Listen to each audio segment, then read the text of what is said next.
그녀가 당신을 떠난 것을 후회하고 당신을 다시 원한다는 20가지 신호. 이별은 복잡하고 혼란스러우며 종종 후회로 가득합니다. 그녀가 떠났을 때 그녀는 아마도 자신이 옳은 선택을 했다고 생각했을 것입니다. 하지만 중요한 것은 먼지가 가라앉은 후 후회는 마치 불청객처럼 스며든다는 것입니다. 하지만 항상 분명한 방식으로 드러나는 것은 아닙니다. 이 영상에서는 그녀가 당신을 떠난 것을 후회하고 당신을 다시 원한다는 미묘하지만 강력한 20가지 신호를 분석해 보겠습니다. 마지막 신호가 결정적인 증거가 될 것입니다. 이 채널이 처음이라면 이 채널은 남성들이 데이트를 마스터하도록 돕는 데 전념합니다. 아래의 생각을 댓글로 남기고 더 많은 포인트 1을 구독하세요. 그녀는 자신을 영웅으로 만들기 위해 과거를 다시 씁니다. 그녀가 지금 당신의 관계에 대해 이야기할 때 마치 오해받는 주인공인 다큐멘터리를 내레이션하는 것 같습니다.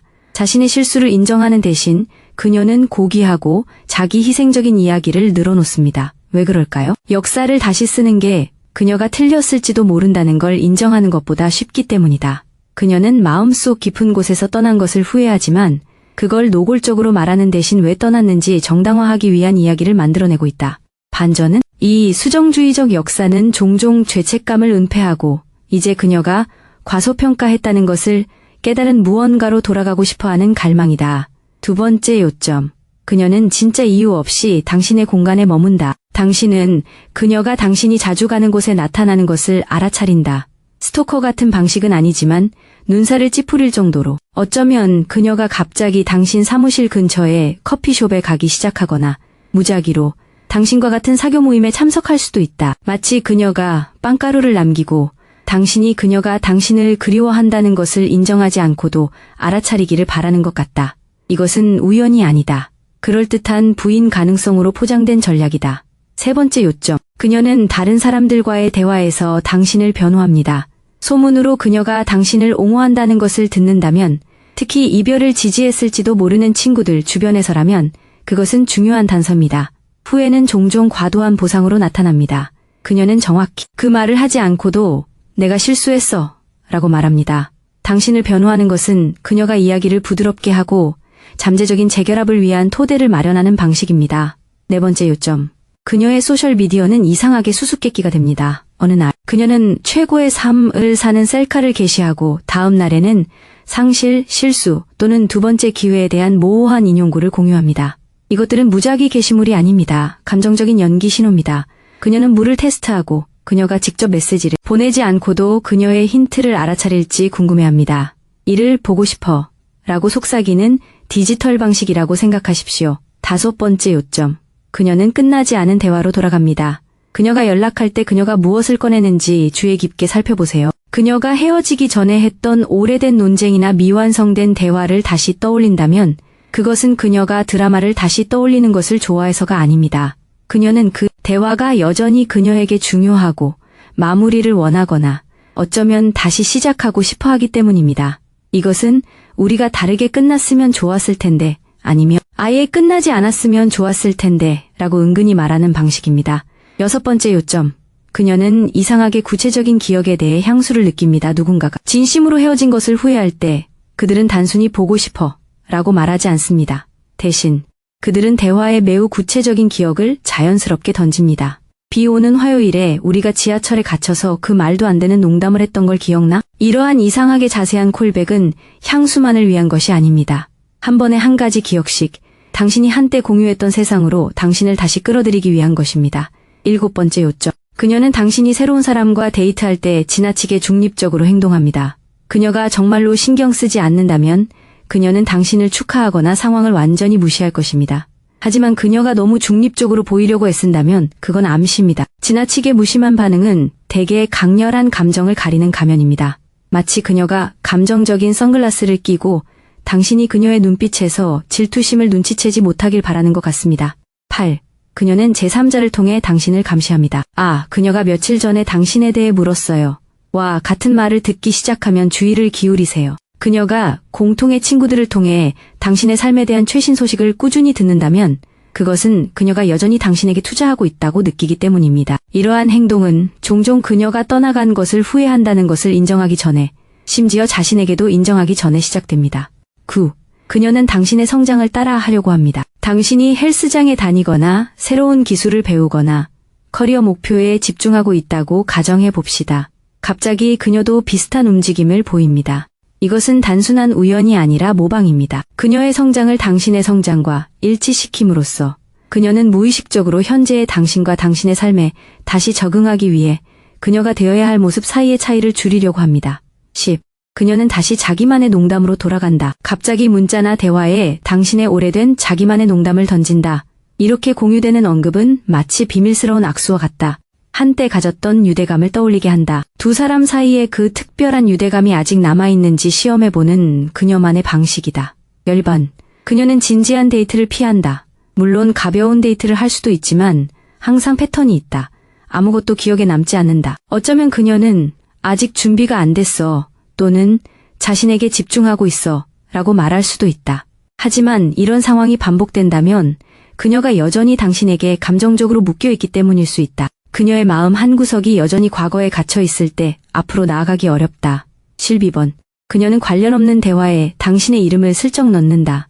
당신이 아는 친구가 전혀 관련 없는 이야기를 하다가 당신에 대해 언급했다는 것을 듣는다. 이는 우연이 아니다. 누군가 헤어진 것을 후회할 때 당신의 이름은 깊은 물속 부표처럼 수면 위로 떠오르는 경향이 있다. 그것은 당신이 여전히 그녀의 내면의 대화에 깊이 빠져 있다는 신호이다. 13번. 그녀는 이상하고 취약한 순간에 연락합니다. 생일날 문자를 보내는 것과 밤늦게나 평일에 기분이 안 좋을 때 연락하는 것은 전혀 다른 문제입니다. 이러한 순간은 누군가의 경계가 허물어졌을 때 후회가 가장 강하게 다가오기 때문에 중요합니다.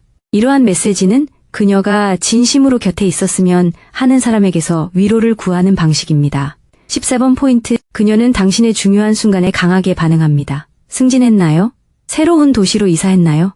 그녀가 말을 많이 하지 않더라도 주의 깊게 살펴보세요. 그녀의 반응이 평소보다 강렬하게 느껴진다면, 지나치게 지지적이거나 이상하게 거리를 두는 경우라면 그녀가 감정적으로 투자하고 있다는 의미입니다. 후회는 종종 당신 삶의 변화, 특히 당신과 그녀에게서 더 멀어지게 할 수 있는 변화에 대한 예민한 반응으로 나타납니다. 15번 포인트.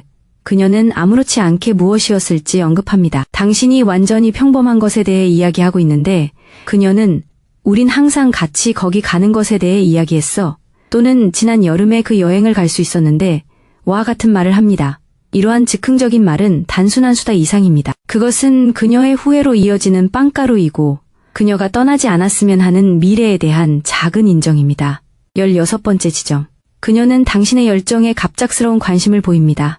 당신과 함께 있었을 때 그녀는 아마도 당신의 모호, 취미나 틈새 관심사에 관심이 없었을 것입니다. 지금 그녀는 갑자기 그것에 호기심을 느낍니다. 이것은 무작위적인 열정이 아닙니다. 그녀가 한때 접할 수 있었던 당신과 다시 연결하려는 시도입니다. 당신에게 중요한 것에 관심을 보임으로써 그녀는 그 다리를 다시 쌓고 싶다는 신호를 보내고 있습니다. 17번째 지점. 그녀는 실용적인 변명으로 연락합니다. 그녀는 당신이 만든 요리법이나 추천한 팟캐스트의 이름을 묻는 것처럼 겉보기에 무해한 것에 대해 문자를 보낼 수 있습니다. 표면적으로는 실용적인 질문일 뿐입니다. 하지만 이면에서 그것은 그녀가 당신을 그리워한다는 것을 인정하지 않고도 다시 연락을 취할 수 있는 안전한 방법입니다. 18번째 지점. 그녀는 공유하는 일상을 암시합니다. 그녀가 우리가 가던 공원을 지나갔어. 또는 드디어 우리가 항상 이야기했던 그 레스토랑에 가봤어. 와 같은 것을 무심코 언급할 때 그녀는 단순히 추억에 잠긴 것이 아닙니다. 이것은 당신을 공유하는 감정적 공간으로 끌어들이기 위해 고안된 전략적 언급입니다. 그녀는 우리 기억나? 라고 직접적으로 말하지 않고 말하는 방식입니다. 포인트. 그녀는 장난기 어린 갈등을 시작합니다. 때때로 달콤하게 다가가는 대신 장난스럽게 당신을 건드릴 것입니다. 놀리거나 도전하거나 심지어 가볍게 비판하기도 합니다. 이것은 적대감이 아닙니다. 친밀함의 한 형태입니다. 작은 장난기 어린 갈등을 불러일으킴으로써 그녀는 당신 사이에 긴장과 웃음을 모두 다룰 수 있는 충분한 불꽃이 있는지 시험하고 있습니다. 포인트 20. 그녀는 미묘하게 당신의 미래로 자신을 다시 위치시킵니다. 이것이 가장 중요합니다.